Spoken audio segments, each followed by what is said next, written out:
I think the bigger problem was senators and representatives being able to trade stock. Awful as well. I agree with that. Yeah. I mean, holy cow, we have agreement already? You think you have access to insider information? I mean, most latest comes to mind is somebody being named MTG, a representative treating on the dips of the tariffs of the current president.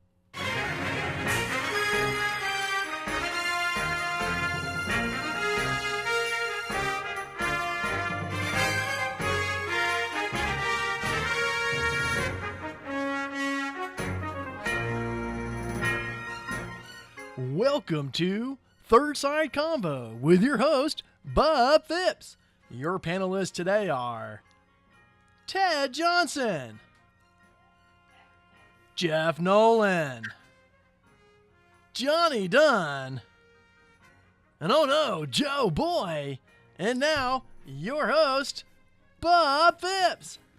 Welcome to Third Side Convo, where the plan is there is no plan. Tonight's topic was picked just minutes ago by our panel of four wildly different and wildly opinionated voices: Ted, Jeff, Johnny, and Joeboy. These guys have sparred before, but tonight we're throwing them in cold. No prep, no notes, just real-time thinking. So let's find out what topic they picked. Well, that was about career politicians. We're going to talk about the pluses and minuses of career politicians, and was that the image, or was that what the Founding Fathers wanted? So whatever it is, you're about to hear honest disagreement, a little chaos, and hopefully a whole lot of listening. Let's get into it. So I'm not sure really who kind of came up with that, but we'll go on and start with Jeff Nolan on that. Career politicians, give me some pluses and minuses, sir. Well, I mean, I think there's very few pluses. I mean, it's a little inevitable now, and I do think that it's contrary to the original intent, though I would say that it became a career gig very shortly after the founding of the country. And I mean, if you look at the cronyism and the corruption and the careerism that happened in like the early 1800s onward, it's really not significantly less than it is now.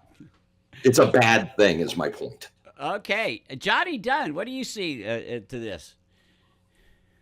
Boy, I would love to see term limits, entrenchment, corruption, power hoarding, people looking at, politics as a career choice to get super rich instead of public duty.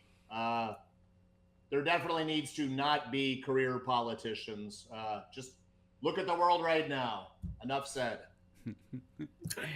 Teddy. Well, it's interesting to say such things. Yeah, I mean, everybody serves a long time is automatically corrupt, all that stuff. I mean, there's a lot to be said about calcified people and calcified brains. I can think of one from Kentucky who thinks he should retire finally. He's been around. But also there's something called institutional knowledge, and knowing how long it takes bills to get written, coalitions to be built, political and public relations issues to be overcome. Sometimes you need long-serving people like, I don't know, Teddy Kennedy. I forgot other things you can't name politicians. Sometimes you need long-serving people. Not any current. Ted, not any current politicians. That's what we try to stay away from. Sometimes you need long-serving politicians who know how to pull all the levers at the right time. Well, do they need to stay in a representative position, though, Ted? I mean, can't those people take their institutional knowledge and serve the government in a more in a less public forward way? Except that it comes down to parties and getting things moved through Congress and through like committees and stuff. You have to be in the rooms. You're not in the rooms. You're not in the rooms if you're not elected. All right, Joeboy, give me your first thoughts. Well, actually, I think it would be very interesting if there were term limits for people that were elected, and then those people would then go to an advisory position for whoever is taking their place, preferably from the opposite party. That way they have some pushback from someone. I don't want to have a bunch of yes people around me. I'd rather have someone push back and say, hey, but this is another idea. You don't have to listen to them, but you have their opinion and you have their thing. And that way you can learn from them and gain some information from both sides. That would be my opinion.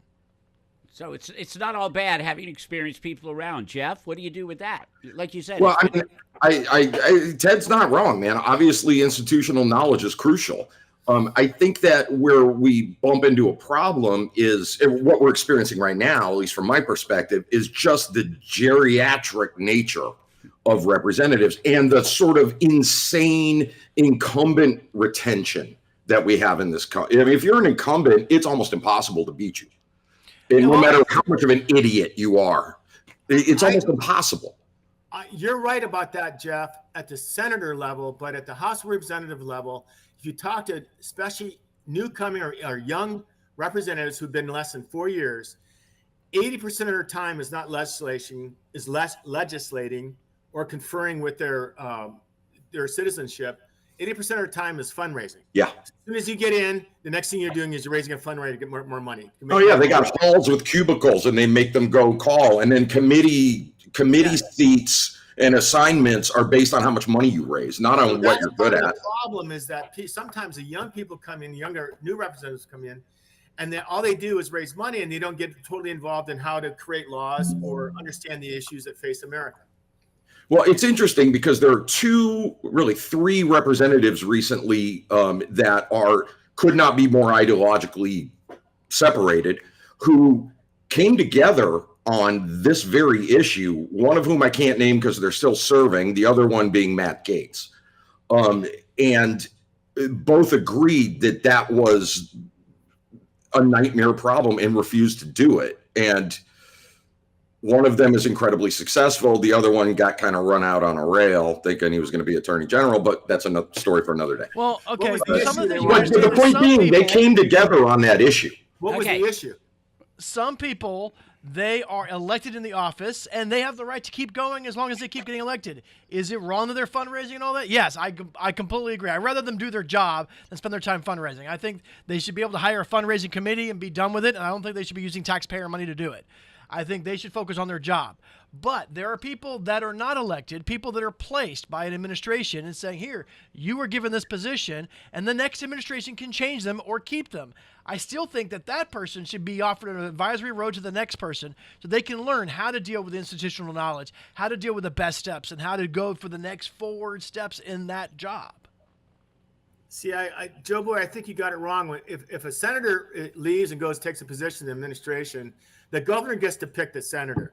But that person who replaces the person leaving, he only gets to serve in that office until the next election. And then the next election would be an open seat. So it doesn't become a period thing. Now, if that person gets elected or reelected, then that's a different thing. But the fact of the matter is, when you get named to fill a vacant seat, it only lasts until the next election. Well, Johnny, what do you think about this? Apparently, when people leave politics, what they do is they go into what's called lobbying. You know, that's the first place they go, and then they're paid to go back and talk to the same people they used to talk to now that they're out of the election. How good do you think that works? You know my answer on that. I think it's absolutely, completely, utterly awful. Why? That's all I have to say on that. And why is it though awful? Just explain it a little bit. Why is it awful that they then go work for these companies and organizations and then lobby the same organization they used to belong to? Well, I mean, it just you're lobbying for these big, powerful organizations that usually have profit in mind over people. And I mean, nothing could convince me otherwise. And that is why it is a bad thing. I don't think there's any probably about it, Johnny. I think that it's 100% profit over people. That's what this country is. This country worships money, and that is the golden calf of this country. And the Congress to lobbying pipeline is fundamentally immoral. I don't think it's that great of a problem. I don't think a lot of them end up doing it. I think the bigger problem was senators and representatives being able to trade stock. Awful as well. I agree with that. Yeah. I mean, holy cow, we have agreement already?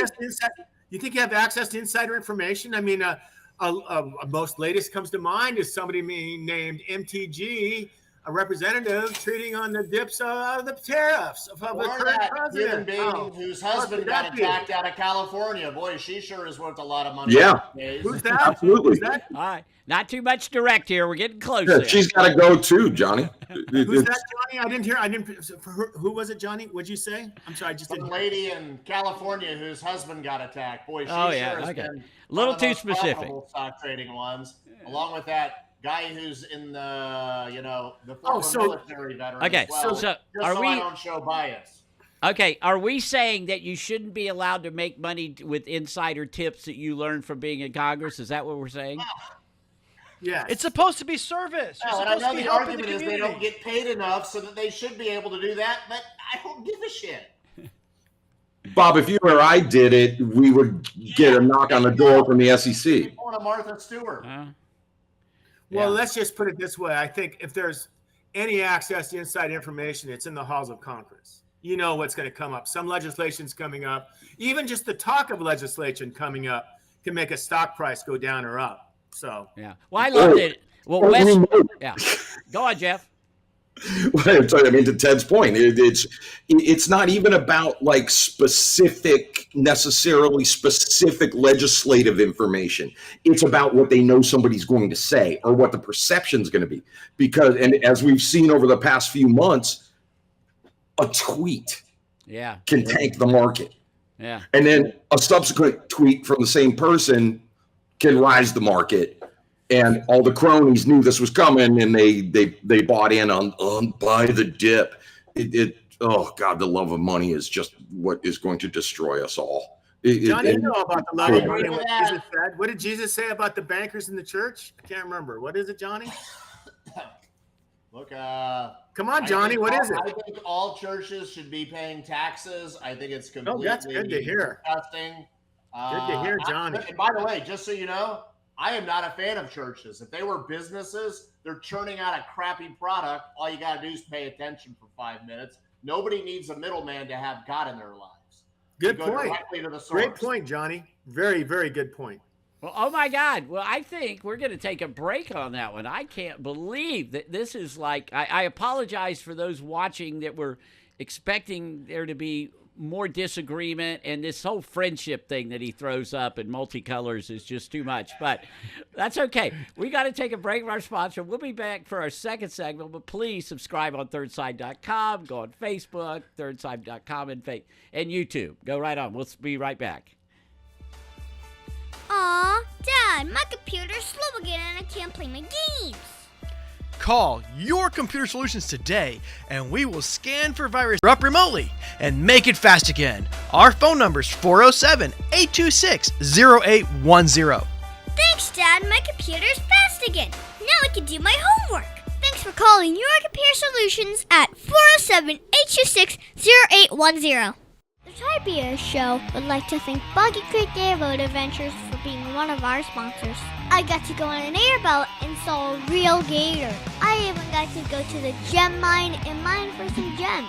We ate a steak dinner at the restaurant and even got some gator rights. If you want to have a blast with the entire family, I suggest you go to www.bcairboats.com right now. Get your tickets today.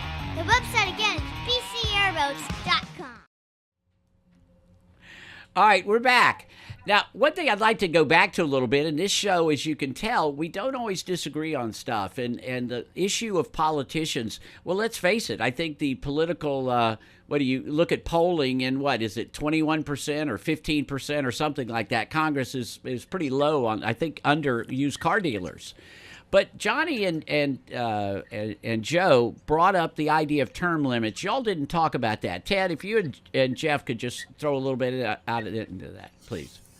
Well, I think real quick that one thing to consider about term limits is if you as a citizen and others like you think that your representative or your senator is doing a good job, why do you have to not be able to vote for them, i.e. they get forced out of term limits? I mean, of the 10 longest senators serving, this surprised me, in the last 200 years, 7 have been Democrats. But think of some of them who've come together. Ted Kennedy and Orrin Hatch came together and compromised some great legislation. Daniel Inouye from Hawaii served, I don't know, 50 years. Was he a bad senator? No, I don't think so. Robert Byrd, the longest serving ever senator. Oh, from you've West got a bunch. Virginia. I mean, you've got Scoop Jackson. You've got people that both sides respected.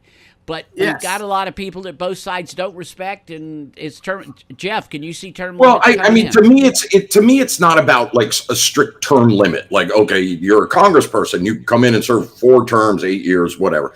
I think I've mentioned this on the show before. I would like to see an age limit for running.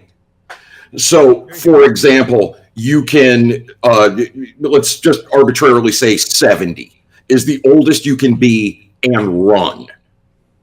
And if you got elected when you were 28, hey, you had 42 years in Congress. I think that we have a generational problem, I believe, in Congress and in the government in general, where everybody is institutionally involved in government. Everybody is incredibly old and is out of touch with the day-to-day lives of regular Americans. And the only way to make that stop is to give them a lovely retirement package. Wouldn't that be kind of age discrimination, though? So be it. I think that's against the law. I mean, Oh, I'm like sure that Ted can matters, verify, but Ted. I think age discrimination is against the law. Yeah, so is deporting people without due process. But, here we are.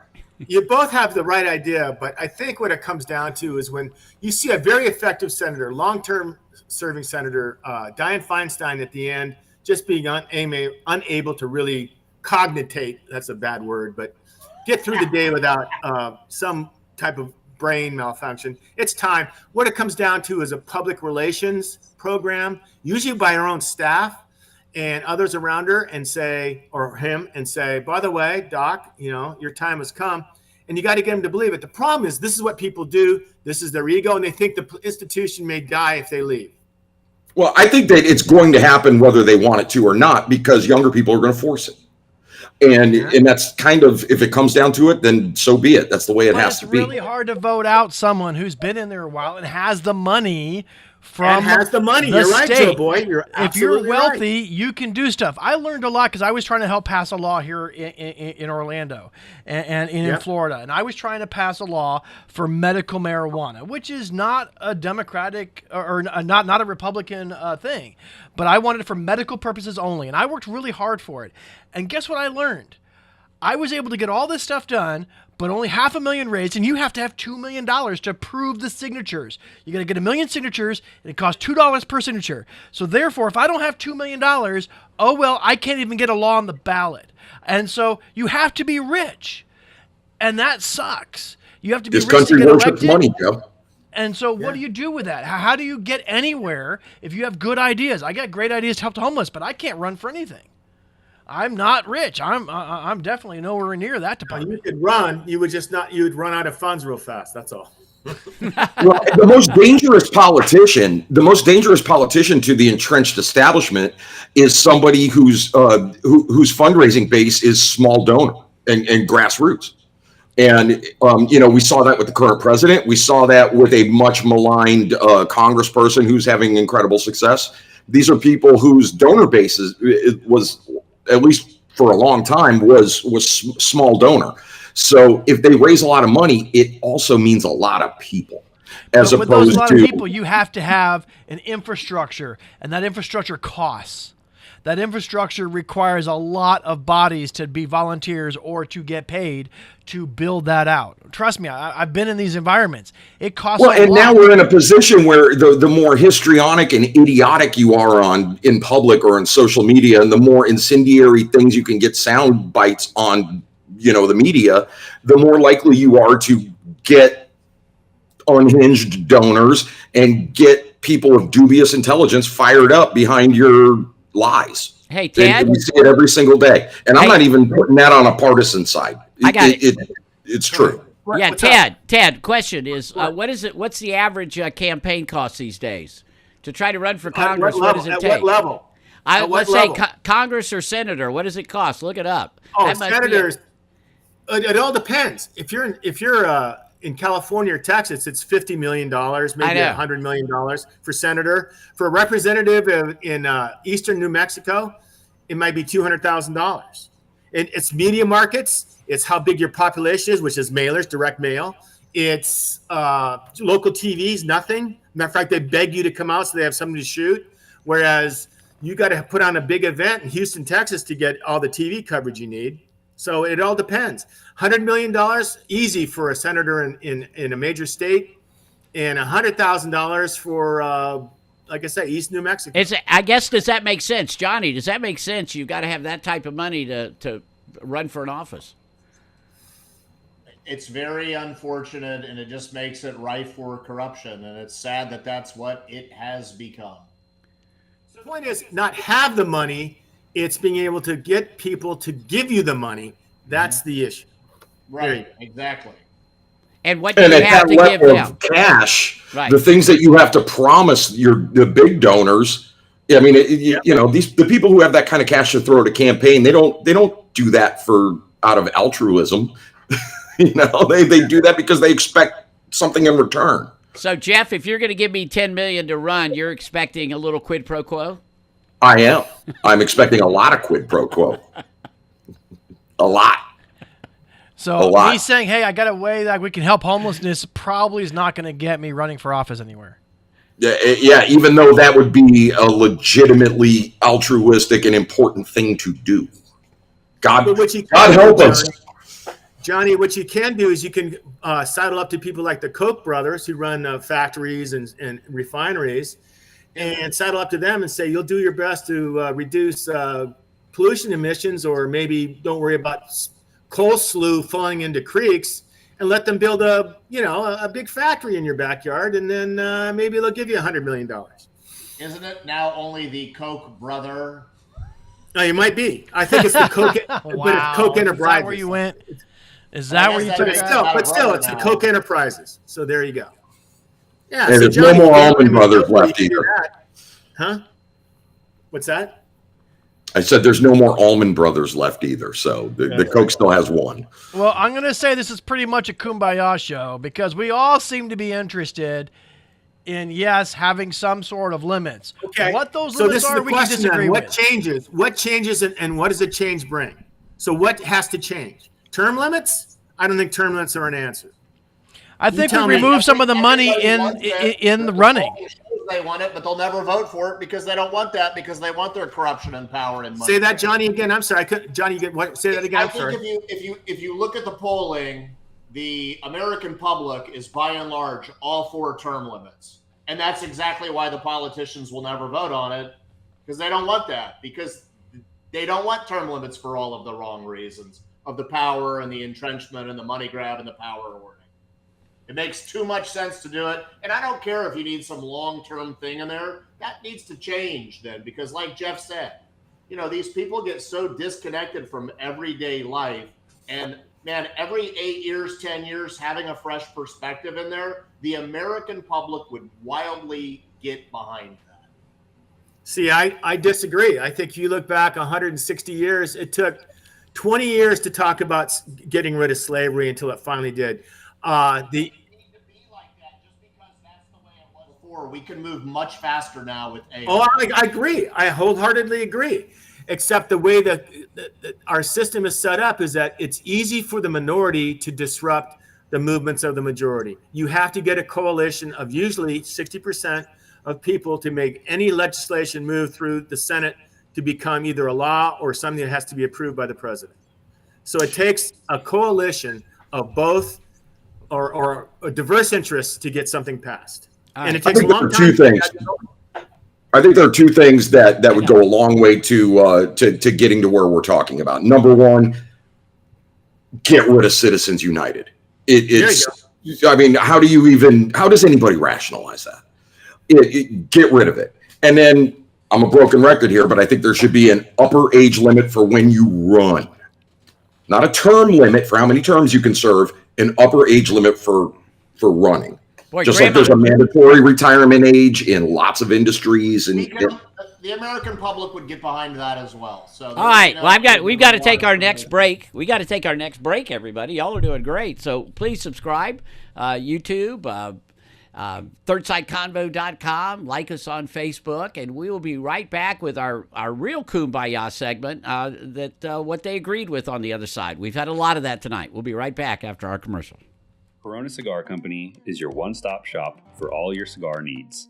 Whether that's a brand new humidor, a box of those new cigars you've been waiting for, a top-of-the-line cutter or lighter, a place to enjoy the finest cigars and spirits with friends, or the only cigars grown right here in the Sunshine State, we've got you covered. Come visit one of our retail locations for the ultimate cigar experience. Visit us online at coronacigar.com. Oak Ridge Gun Range is a family-oriented shooting range that has been in business for over 30 years. They specialize in basic firearm training and offer numerous services such as consignments, gun trades, gunsmithing, and concealed weapon classes. I even got my training for gun safety at Oak Ridge Gun Range. Great customer service, and firearm safety is what they do best. So find out more at oakridgegunrange.com. All right, time for the if you can't say something nice, where the gloves come off and the compliments come out. Ted, you're up first. Tell us what you agree with from Johnny's standpoint, even possibly about the term limits. What do you agree with what Johnny said on? Well, basically what we think is a capability issue. I think this goes to something that has kind of come up. I'm going to use a Masters, U.S. golf issue, Masters tournament. Once you win the Masters, you get to play for the rest of your life. But generally speaking, what's happened now is after a certain age, most golfers know they're not really able to compete. And there's not really competitive. So it becomes ceremonial, and after a while, even the ceremonial becomes objectifiable. And they just more or less extricate themselves from the competition. They don't play. And I think that type of understanding for men and women who've been in this something for 40 years, after a while. So what does that have to do with Johnny? What does that have to do with? Just like Johnny says, it's time to get new people in. Okay. You know, it doesn't have to be that way. Got it. Because you agree. You agree. It actually is. Yeah, at least in golf, they actually got to get up there and hit the ball, so it gets pretty obvious. Yeah. Okay, Joeboy, back at Jeff. What is Jeff saying today that you liked? Well, actually, I thought Jeff had a lot of good points in that we should have some sort of limits. Age is an interesting idea. I don't agree with that exactly, but it's an interesting idea. I do believe that we do have a lot of problems that need to be addressed. And so at least we're in agreement in there that there are issues to deal with, and we should look at a plan. Okay, so Johnny, you really want term limits. Do you think that's just about the way we've got to do it? I mean, that's... You know, how else could we get people out of there? Well, it is the only way to get them out of there. And I also want to say I agree with Ted on what he said. Like, you know, things are slow moving and you do have to be in there for a while. What he said is absolutely spot on. It's just my position that is what exactly needs to be fixed, that it does take so damn long with all the technology we have. You know, it almost sounds like, while it's true, it sounds like it's an excuse they use. Well, and then I've been here a long time to get stuff done, so keep voting me in, even though we never actually solved many problems. Well, and you would expect that the staff that actually goes from senator to senator, when one person leaves, they hire people. There's this whole behind the scenes, right? They're the ones with the experience to know how to do stuff. How cool would it be if we had somebody coming in? Jeff, what would you do if you came in and you had 8 years and that's it? I would move heaven and earth to get rid of Citizens United. Okay. I mean, that I think if I had 8 years and I only did that, I would leave office thinking that I did something good for the society. Well, we've got to have a show on that then. We never have, Jeff, but you want it, so we'll try to put one together so everybody can understand Citizens United, because I know it's brought up a lot. Okay, Joeboy, what? Anything else that Ted said? You remarked on Jeff. Now, what about Ted? Ted's just a smart guy. He knows a lot more about the individual senators that were there than I do, and mentioned Kentucky and this, that, and the other. And I personally think they should be an advisory goal. Ted didn't really go with that idea, and I understand the idea for legacy information and keeping it keeping it going. I just think there should be some sort of limitation. Okay. Anybody else? I agree. I don't think it has to be legislation as much as public opinion. That's what I think. It has to be public opinion. I don't think a forced law is going to make people change. Well, there have been a lot of changes in our culture. There have been a lot of changes. For example, back in the old days, you used to be able to go out. I mean, you'd have Scoop Jackson, you'd have Teddy Kennedy. They'd all go out drinking and do all this, and they would solve stuff then. Well, you just can't do that anymore. There are cultural reasons for that. There's the fact that there's women in Congress now, from what I hear. And so that type of a buddy, think about it. It used to be a good old boys network, didn't it? And they didn't hate each other. Cigars. Yeah, right. And they did not hate each other. And now they seem to. And I don't think they really do. And some of them are reaching out. And we really appreciate those that are reaching out and trying to get together across the aisle. We need more of that because the politicians are the problem. So please come back to Third Side Convo again. We want your voice. In fact, if you'd like to be on the show, please let us know. I mean, this is just regular people talking. We're not that far apart when we keep the politicians out of it. Until next time, we will see you again on Third Side Convo.